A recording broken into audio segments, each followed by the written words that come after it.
بسم اللہ الرحمن الرحیم نحمدہ ونصلی ونسلم علی رسولہ الکریم اما بعد فاعوذ باللہ من الشیطان الرجیم بسم اللہ الرحمن الرحیم وما لکم لا تقاتلون فی سبیل اللہ والمستضعفین من الرجال والنساء والولدان الذین یقولون ربنا اخرجنا من هذه القریۃ الظالم اہلها وَاجْعَلْ لَنَا مِن لَّدُنْكَ وَلِيًّا وَاجْعَلْ لَنَا مِن لَّدُنْكَ نَصِيرًا آمنت باللہ صدق اللہ العظیم الصلاۃ والسلام علیک یا رسول اللہ وعلی آلک واصحابک یا حبیب اللہ رب اشرح لی صدری ویسر لی امری واحلل عقدۃ من لسانی یفقہوا قولی۔ معزز سامعین، ناظرین، السلام علیکم ورحمۃ اللہ وبرکاتہ۔ ہفتہ وار درس قرآن مجید کے سلسلے میں آج سورہ النساء شریف کی آیہ نمبر 75 کا درس قرآن مجید ہے، اور آج کے درس قرآن مجید کا عنوان فلسطین کی حالیہ پکار پر ہم کیا کر سکتے ہیں۔ اس وقت فلسطین میں اور بالخصوص اس ریاست کے غزہ شہر میں اور بیت المقدس میں ہمارے مسلمان بھائیوں پہ جو اسرائیلی فورسز کی طرف سے یورپ یونین اور امریکہ کی حمایت سے جو ظلم و ستم کا سلسلہ جاری ہے اور کئی دہائیوں سے یہ مسلسل چلا آ رہا ہے، اور پھر بطور خاص اس رمضان شریف میں عین نماز تراویح کی حالت میں ان پر حملے کر کے اس سلسلے کا جو ایک بار پھر آغاز کیا گیا، اور کئی دنوں سے ہمارے مسلمان فلسطینی بھائی، ہماری مائیں، ہماری بہنیں، ہماری بیٹیاں، ہمارے بچے ہمارے قبلہ اول اور ہماری مقدس مسجد اقصی اور نبیوں کی سرزمین، مقدس سرزمین فلسطین کا دفاع کرنے کے لیے میدان عمل میں موجود ہیں۔ جتنی قوت اور طاقت اور پھر غیرت ایمانی اور طاقت ایمانی ان کے پاس موجود ہیں، ہمارے وہ احباب اس کا مظاہرہ کرتے ہوئے مسلسل میدان عمل میں موجود ہیں اور اسرائیلی غنڈوں اور ان ظالموں کا مقابلہ کر رہے ہیں۔ ان حالات میں پوری امت مسلمہ اور ہر مسلمان پہ یہ بھاری ذمہ داری عائد ہوتی ہے کہ وہ جتنا اس سے ممکن ہو وہ اپنے فلسطینی بھائیوں کے دفاع کے لیے، ان کی حمایت کے لیے میدان عمل میں آئے، اور جتنا اس کے لیے ممکن ہے اس کے لیے وہ اقدامات کریں۔ قرآن مجید سورہ النساء شریف کی آیہ نمبر 75 میں اللہ تعالیٰ نے قیامت تک آنے والے اہل اسلام پہ کسی بھی ملک میں، کسی بھی علاقے میں جب ان پہ اس طرح کی صورتحال آئے اور اس طرح کے معاملات کا انہیں سامنا کرنا پڑے، تو دیگر ممالک کے رہنے والے جو اہل ایمان ہیں ان کی اس حوالے سے پھر کیا ذمہ داری ہوگی، وہ کس طرح اپنے مسلمان بھائیوں کا دفاع کریں گے، کس طرح ان کے حق میں اقدام کریں گے، اور کیسے انہیں اپنی مدد پہنچائیں گے کہ ظالم طاقتوں کے مقابلے میں اہل اسلام کو قوت فراہم کی جا سکے، ان کا دفاع کیا جا سکے اور ان کی حمایت کی جا سکے۔ سورہ النساء شریف کی آیہ نمبر 75 میں اللہ تعالیٰ نے اسی طرح کی کیفیت کو بیان فرمایا اور احکامات بیان فرمائے۔ اپنی ابتدا کے اعتبار سے تو یہ آیت طیبہ مدینہ طیبہ میں اس ماحول میں نازل ہوئی تھی جب مدینہ شریف میں آقا علیہ الصلوۃ والسلام کی زیر قیادت ریاست مدینہ کا باقاعدہ آغاز ہو چکا تھا۔ اب اس وقت مدینہ طیبہ میں مسلمانوں کی حکومت مضبوط اور منظم ہوئی، اور دوسری طرف مکہ مکرمہ میں ایسے اہل ایمان موجود تھے، ان میں مرد بھی تھے، عورتیں بھی تھیں، بچے بھی تھے، جو طاقت اور قوت کے اعتبار سے کمزور تھے۔ وہ مکے میں تھے لیکن وہاں رہ کے اپنے ایمان کا اظہار نہیں کر سکتے تھے۔ مکے میں رہ کے وہ وہاں سے مدینہ طیبہ میں مسلمانوں تک نہیں پہنچ سکتے تھے، تو مدینے میں جو مسلمان موجود تھے جن کے پاس قوت، طاقت، سطوت اور سلطنت موجود تھی، اللہ تعالیٰ نے ان کو ابھارا کہ اے مدینے کے مسلمانوں تم یہاں موجود ہو، اور صورتحال تو یہ ہے کہ مکہ مکرمہ میں تمہارے کمزور مرد، تمہارے بھائی، تمہاری خواتین، تمہاری بہنیں، تمہارے مسلمانوں کے بچے وہاں پہ انتہائی کمزوری کی حالت میں موجود ہیں، اور ان پہ ظلم و ستم کیا جا رہا ہے محض اللہ کا نام لینے کی وجہ سے۔ تو کب تم اٹھو گے اور ان کافروں اور مشرکوں کے خلاف جو مسلمانوں پہ ظلم کے پہاڑ توڑ رہے ہیں، کب تم ان کے خلاف اعلان جہاد بلند کر کے اپنے ان مسلمان بھائیوں، بہنوں اور بچوں کو نجات دلاؤ گے، اور وہ بھی امن میں آئیں گے، وہ بھی سکون اور سکھ کا سانس لے سکیں گے؟ تو اپنی اصل کے اعتبار سے تو یہ اپنی بنیاد کے اعتبار سے یہ آیت طیبہ اس وقت جو مکہ مکرمہ میں اہل ایمان کے ساتھ کفار و مشرکین کی جو کشاکش چل رہی تھی اس کے متعلق تھی۔ اور جس طرح کہ قرآن مجید کو سمجھنے کا قاعدہ ہے کہ قرآن مجید کی آیات طیبات کا جو معنی و مفہوم ہوتا ہے اس میں عموم کا اعتبار کیا جاتا ہے، یعنی ابتدا کے اعتبار سے یہ اس وقت کے لیے تھی، اور اپنے عموم کے اعتبار سے اور حکم کے اعتبار سے یہ قیامت تک آنے والے اہل ایمان کے لیے ہے کہ جہاں کہیں بھی مسلمانوں پہ ظلم ہو، مسلمان کمزور ہوں، باطل قوتیں طاقتور ہوں، تو مسلمان ان کے دفاع کے لیے اقدام کرے، میدان عمل میں آئیں۔ تو ارشاد باری تعالیٰ ہے وَمَا لَكُمْ، اور تمہیں کیا ہو گیا ہے، لا تقاتلون، تم جہاد نہیں کرتے، لڑتے نہیں، فی سبیل اللہ کے راستے میں، حالانکہ صورتحال یہ ہے کہ والمستضعفین من الرجال، مردوں میں سے کمزور لوگ، بے بس لوگ، والنساء، اور کمزور و بے بس عورتیں، والولدان، کمزور اور بے بس بچے، الذین یقولون، جو اللہ کی بارگاہ میں عرض کر رہے ہیں ربنا، اے ہمارے رب، اخرجنا، ہمیں نکال لے، من ہذہ القریہ، اس بستی سے، الظالم اہلھا، جس کے رہنے والے ظالم ہیں، وَاجْعَلْ لَنَا مِن لَدُنْكَ وَلِيًّا، اور ہمارے لیے اپنی جناب میں سے کوئی حمایتی پیدا کر دے، وَاجْعَلْ لَنَا مِن لَدُنْكَ نَصِيرًا، اور اپنی طرف سے ہمارے لیے کسی کو مددگار بنا دے۔ یعنی مکے میں لوگ موجود ہیں، کمزور ہیں، ضعیف ہیں، بے بس ہیں، ان پہ ظلم و ستم ہو رہا ہے، اور وہ اللہ کی بارگاہ میں دعائیں مانگ رہے ہیں، مولا یہاں کے لوگ بہت ظالم ہیں، کرم نوازی فرما، اس بستی سے ہمیں نکال لے، اور یہاں ہمارے لیے کوئی حمایتی پیدا فرما دے، یہاں ہمارے لیے کوئی مددگار پیدا فرما دے۔ تو اللہ فرما رہے ہیں کہ تم یہاں کیا کر رہے ہو، تم ان کے حق میں اور ان کے لیے قتال کیوں نہیں کرتے، جہاد کیوں نہیں کرتے ان ظالموں کے خلاف؟ تو یہ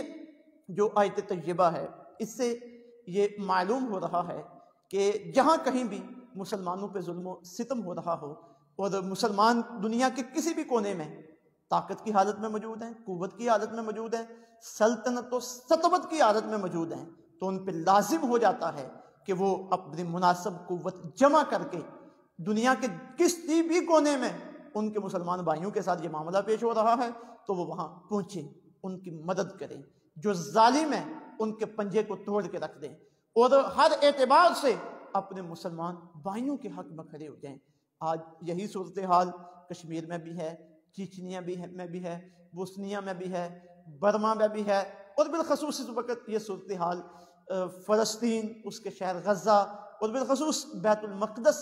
کے گرد و نواح کے علاقوں میں بڑی شدت کے ساتھ ہمارے اہل ایمان بھائیوں کو، بہنوں کو، بچوں کو اس صورتحال کا سامنا کرنا پڑ رہا ہے۔ تو جس جگہ پہ بطور خاص اس وقت یہ اٹیک ہو رہا ہے اور ظلم و ستم کا بازار گرم ہے، وہ جگہ بے شمار اعتبارات سے ہمارے لیے قابل احترام ہے، اور ہمارے ساتھ اس جگہ کا گہرا تعلق ہے۔ ایک تو وہ فلسطین، وہ مسلمانوں کی ریاست ہے، اور وہاں ہمارے رہنے والے مسلمان بھائی ہیں، تو اس اعتبار سے بھی ان کا دفاع کرنا ہمارے اوپر لازم ہے۔ اور پھر یہ وہ مقدس مقام ہے مسجد اقصی، جس کی بنیاد اللہ کے نبی حضرت یعقوب علیہ السلام نے رکھی تھی، اور حضرت سلیمان علیہ السلام نے ان کے بعد مزید اس کی تعمیرات میں اضافے فرمائے اور ایک نئے سرے سے اس کی تشکیل دی، اور پھر حضرت عیسیٰ علیہ السلام تک، حضرت یعقوب علیہ السلام سے حضرت عیسیٰ علیہ السلام تک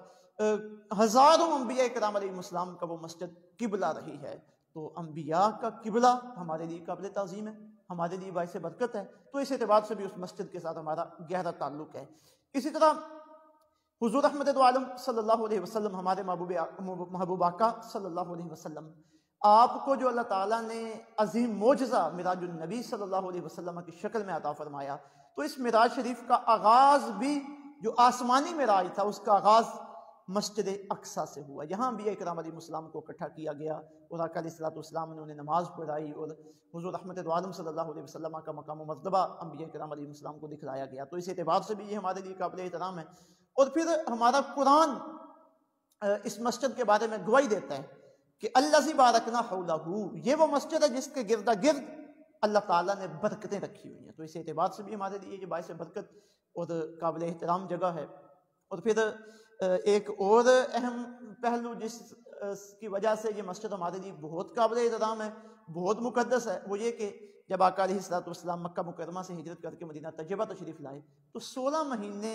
آل اسلام نے حضور رحمت دو عالم صلی اللہ علیہ وسلم کی قیادت میں نماز اس مسجد کی طرف منہ کر کے ادا کی ہے، اسی وجہ سے اسے مسجد اقصیٰ کہا جاتا ہے۔ اس بات میں کوئی شک نہیں کہ یہ یہودیوں کا بھی مقدس مقام ہے، عیسائیوں کا بھی مقدس مقام ہے، اور تاریخ اسلام اور تاریخ انسانیت اس بات کی گواہ ہے کہ حضرت سیدنا عمر فاروق رضی اللہ تعالیٰ عنہ کا دور ہو، اس دور میں جب یہ عیسائیوں کے پاس پہلے تھی، پھر مسلمانوں کے پاس اس مسجد اقصیٰ کی تولیت آئی، مسلمان متولی بنے، یا پھر اس کے بعد جب سلطان صلاح الدین ایوبی رحمۃ اللہ تعالی علیہ کے دور میں دوبارہ یہ مسجد اہل اسلام کے پاس آئی، اور پھر خلافت عثمانیہ تک یہ سلسلہ اہل اسلام کے پاس رہا، تو یہ تاریخ اسلام اس بات کی گواہ ہے کہ جب تک اس مسجد کی تولیت اہل اسلام کے پاس رہی، اہل اسلام نے نہ کبھی عیسائیوں کو اس مسجد میں عبادت کرنے سے روکا، نہ کبھی یہودیوں کو اس مسجد میں عبادت کرنے سے روکا، کبھی بھی عبادت کا دائرہ ان پہ تنگ نہیں کیا، انہیں تکلیف نہیں دی، وہ آتے تھے، آ کے عبادت کرتے تھے، مہمان کے طور پہ وہاں پہ ٹھہرتے تھے، اپنی رسومات ادا کرتے تھے، اور اعزاز کے ساتھ مسلمانوں نے واپس بھیج دیتے تھے۔ یہ یہودیوں کا تعصب ہے مسلمانوں کے ساتھ، اور یہ ان کی اسلام دشمنی ہے کہ جب کہ جزیرہ نمایاں عرب کے وسط میں یہ ناجائز ریاست اسرائیل کے نام سے حکومت برطانیہ، انگریزوں اور امریکہ کی وساطت سے اور ان کی مدد سے قائم ہوئی ہے، انہوں نے مسلمانوں پہ مسجد اقصیٰ میں عبادات کرنے کا دائرہ تنگ کر دیا ہے، اور دن بدن یہ بڑھتا چلا جا رہا ہے۔ یہ تعصب ہے یہودیوں کا، یہ تعصب ہے اہل مغرب کا، اور یہ اہل اسلام کے ساتھ بہت بڑا ظلم و ستم ہے کہ اہل اسلام ان کے ساتھ کیسا شفقت کا رویہ اختیار کرتے رہے ہیں، اور آج ان کا کیا رویہ ہے اہل اسلام کے ساتھ۔ اور بلکہ تاریخ کے ریکارڈ میں یہ بات بھی موجود ہے کہ یہودیوں کو ہمیشہ، یہودیوں کی عیسائیوں نے پٹائی کی ہے، ہمیشہ پٹائی کی ہے، بخت نصر ہو یا اس کے بعد کے معاملات ہوں، اور پھر چند سو سال پہلے ہٹلر نے جس طرح ان کی پٹائی کی، تو ہولوکاسٹ کا جو واقعہ تاریخ کے منظرنامے پہ موجود ہے، تو ہمیشہ جب انہیں مار پڑی ہے، ان کی پٹائی ہوئی ہے، ان پہ ظلم و ستم کیا گیا ہے، تو اہل ایمان نے انہیں پناہ دی ہے، اہل اسلام نے انہیں پناہ دی ہے۔ تو آج یہ اتنے محسن کش ہو چکے ہیں کہ انہیں مسلمانوں کے خلاف انہوں نے ہتھیار اٹھائے ہوئے ہیں، اور روزانہ کی بنیاد پہ اہل ایمان، اہل اسلام، اہل فلسطین پہ اور اہل اقصیٰ پہ ان کے ظلم و ستم کے سلسلے بڑھ رہے ہیں۔ تو جب یہ صورتحال فلسطین میں ہمارے اہل ایمان کو اس وقت درپیش ہے، تو وہ ہمیں پکار رہے ہیں مدد کے لیے، ہمارے ایٹم بم کو وہ پکار رہے ہیں، 58 مسلمان ممالک کو وہ پکار رہے ہیں کہ پہنچو ہماری مدد کے لیے، تمہارے ایٹم بم، تمہاری طاقتور فوجیں، تمہارے میزائل، تمہارے اسلحے جو تم نے تیار کیے ہوئے ہیں، یہ کس کے لیے ہیں؟ اگر یہ ہمارے کام نہ آئے، ہماری بچیوں کے کام نہ آئے، ہماری بیٹیوں کے کام نہ آئے، ہماری خواتین کے کام نہ آئے، اور قبلہ اول بیت المقدس کو بچانے کے لیے کام نہ آئے، تو مسجد اقصیٰ، فلسطین، اہل فلسطین ہر وقت اہل اسلام کو پکار رہے ہیں، اور دوسری طرف اہل اسلام ہے اور بالخصوص مسلمان کنٹریز کے صدور ہیں، وزیر اعظم ہیں، سربراہان ہیں کہ بے حس ہیں، ان کے کان میں جوں بھی نہیں رینگ رہی کہ وہ اپنے مسلمان بھائیوں کے حق میں کوئی اقدام کریں اور ظلم کے خاتمے کے لیے میدان عمل میں آئیں۔ جہاں تک تعلق ہے بیانات کا، وہ مذمتی بیانات ہوں، وہ احتجاج اپنا ریکارڈ کرانا ہو، تو اس سے تو کوئی فرق نہیں پڑتا۔ دیکھیں، عوام بیان ریکارڈ کراتی ہے، عوام احتجاج کرتی ہے، عوام کے پاس اتنے اختیار ہیں۔ جو حکمران ہیں، جو سربراہان مملکت ہیں، ان کا منصب مذمت کرنا نہیں ہے، ان کا منصب احتجاج کرنا نہیں ہے، ان کا منصب آگے بڑھ کر اقدام کر کے ظالم کے پنجے کو روکنا ہے۔ یہ قوم نے انہیں یہ منصب عطا کیا ہے، اللہ رب العزت کی طرف سے انہیں عطیے میں یہ حکومت، یہ سربراہی اور یہ منصب ملا ہے۔ تو آئیے چند گزارشات اس حوالے سے میں آپ احباب کی خدمت میں رکھ رہا ہوں کہ فلسطین اور مسجد اقصی جو ہمیں پکار رہی ہے، اس کی پکار کا ہم جواب کیسے دے سکتے ہیں، ہم اس کی پکار پہ کیا کر سکتے ہیں۔ سب سے پہلے تو عوام الناس، جہاں کہیں بھی اہل ایمان، اہل اسلام اور اپنے سینے کے اندر دھڑکتا ہوا دل رکھنے والے موجود ہیں، اور جنہیں حضور رحمت دو عالم صلی اللہ علیہ وسلم کے دین کا یہ دیا ہوا سبق یاد ہے، انما المؤمنون اخوہ،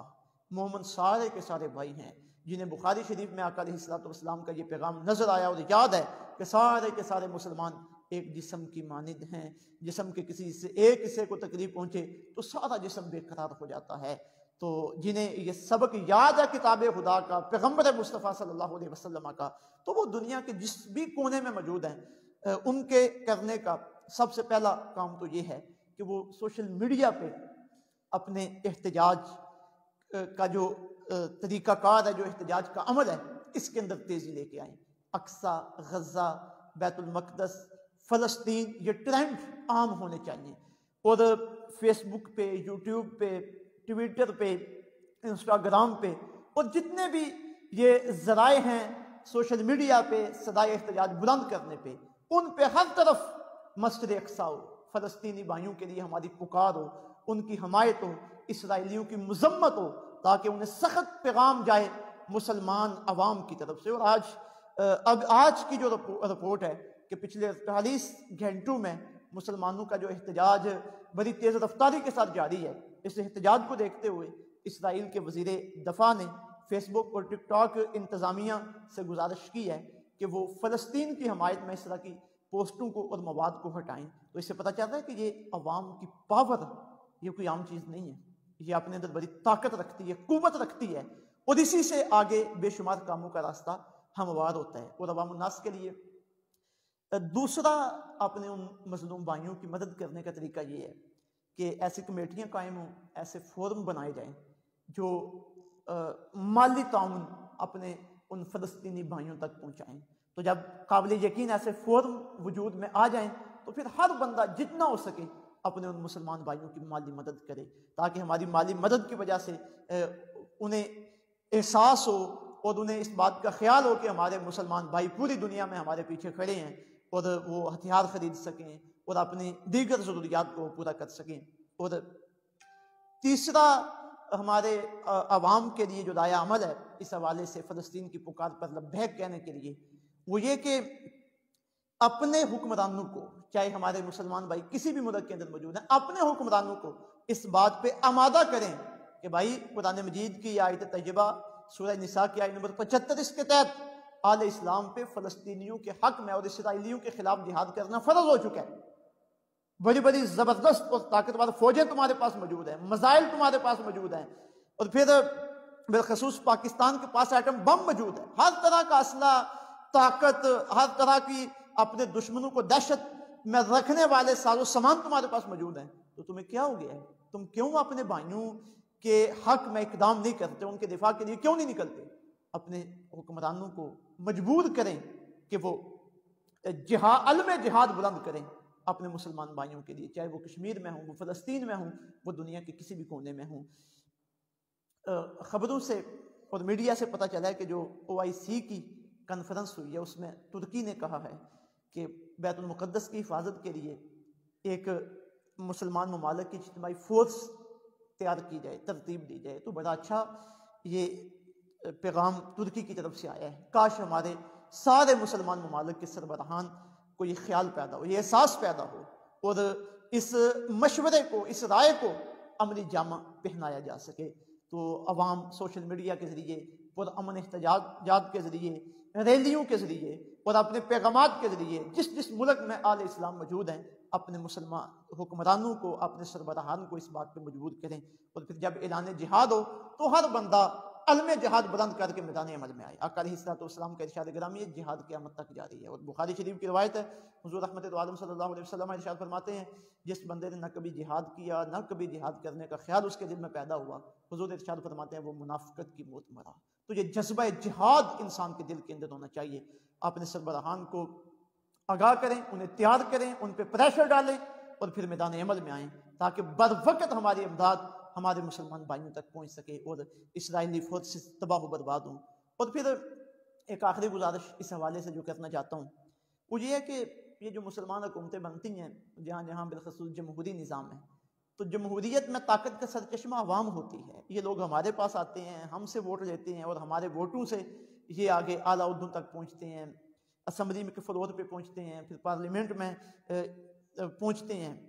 تو ایک گزارش ہے تمام اہل ایمان اہل اسلام کی خدمت میں کہ جب یہ لوگ ووٹ مانگنے کے لیے ہمارے پاس آئیں الیکشن کے دنوں میں، تو ہم اپنے ذاتی مفادات تو بڑے ان کے سامنے رکھتے ہیں، نلکا ٹوٹی، گلی نالی، روڈ، نوکری وغیرہ وغیرہ، تو یہ ہمارے ذاتی مفادات ہیں، ذاتی ضروریات ہیں۔ کاش اہل اسلام کو یہ احساس ہو، یہ خیال ہو کہ تھوڑا سا ہم ذاتیات سے بڑھ کر آگے آئیں، ذاتیات سے آگے نکلیں۔ جو بھی نمائندہ ہمارے پاس ووٹ مانگنے کے لیے آئے اور پھر جس کا آگے نمائندہ ہمارے پاس آئے، جس طرح ذاتی مطالبات اس کے سامنے رکھیں، سب سے بڑا مطالبہ اس کے سامنے یہ رکھیں کہ جب بھی اسلام پہ مشکل وقت آئے، کسی بھی دنیا کے کونے میں، کسی بھی ملک میں، جب بھی اہل اسلام پہ مشکل وقت آئے تو اسمبلی کے فلور میں تو نے ہماری آواز بلند کرنی ہے، اور تم نے اسمبلی کے فلور پہ کھڑے ہو کے ایسے سخت اور جاندار فیصلے کرنے ہیں جن کی وجہ سے اسلام کا بھلا ہو، جن کی وجہ سے انسانیت کا بھلا ہو اور مسلمانوں تک ہماری امداد پہنچ سکے، اور جہاں جہاں مسلمان پریشان ہیں ہم ان کی پریشانی کو دور کرنے کے لیے میدان عمل میں آ سکے۔ تو یہ ہمارا رویہ ہونا چاہیے۔ مسلمان دوسروں کے لیے جیتا ہے۔ کاش ہمارے مسلمان بھائیوں کو اس بات کا احساس ہو جائے، تو پھر یہ دن آج ہمیں دیکھنے نصیب نہ ہوں، اور اللہ کرے یہ ہو جائے، یہ احساس پیدا ہو جائے، مسلمان سمجھدار ہو جائیں اور مسلمان اپنے ذاتیات سے باہر نکل کر پوری دنیا کے مسلمانوں کے بارے میں سوچیں۔ یہ چند گزارشات ہیں جو قرآن مجید سورہ النساء کی آیت نمبر 75 کی روشنی میں نے عرض کی ہیں۔ فلسطینی بھی حمدہ تعالیٰ اپنے قبلہ اول بیت المقدس کے دفاع کے لیے ڈٹے ہوئے ہیں۔ وہ تو پتھر بھی استعمال کر رہے ہیں، غلیلیں استعمال کر رہے ہیں، جہاں تک ان سے ممکن ہے وہ استعمال کر رہے ہیں۔ ان کی دہشت بھی اسرائیلیوں پہ طاری ہے، لیکن وہ کتنا کر سکتے ہیں؟ کب تک وہ چلیں گے؟ جذبہ ایمانی تو موجود ہے، لیکن اگر ہمارا جذبہ ایمانی، ہماری مدد ان کے شامل حال ہو جائے گی تو مزید انہیں طاقت نصیب ہو جائے گی، مزید قوت نصیب ہو جائے گی۔ اللہ رب العزت انہیں کامیابیاں عطا فرمائے گا۔ اللہ تعالیٰ عمل کی توفیق عطا